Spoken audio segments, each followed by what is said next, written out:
Hello! I have made quite a lot of origami for many years, so I've used all sorts of kinds of origami paper.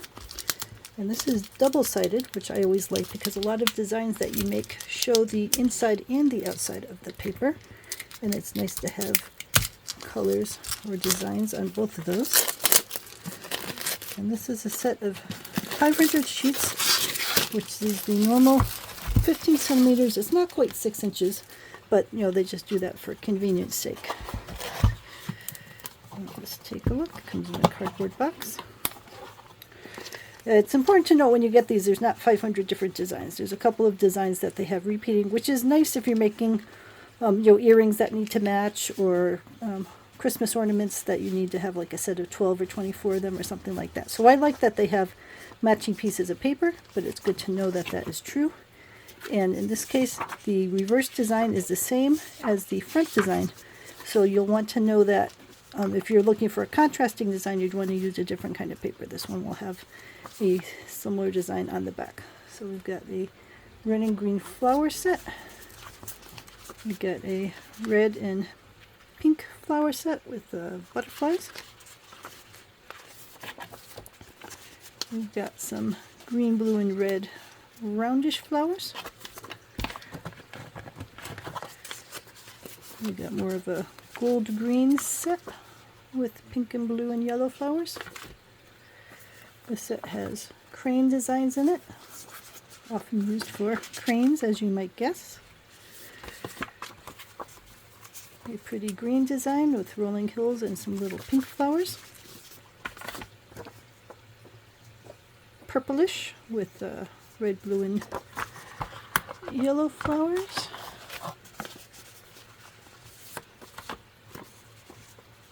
Goldfish carp in a blue ocean with nice waves. And then purple with a bunch of red, blue, and yellow flowers. Oh, and there's another one in there. So fans. So fans with purple and white, and I think that's the last one in this set. The paper feels reasonably good. I suppose I could fold one up quick here. It's a little stiff. It all depends how much you're willing to pay and how long you're willing to wait to get something.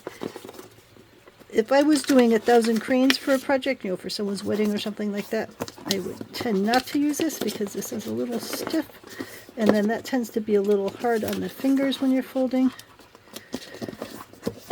especially when you're doing the creasing. But it certainly works fine. And if you have a classroom project where you're teaching people how to make cranes or teaching people how to make flowers or something like that, this will work quite nicely.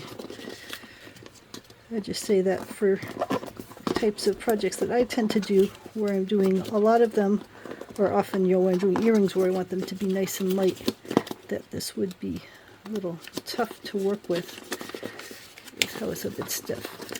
I suppose if you're doing something where you needed it to be stiff, that this could be an asset.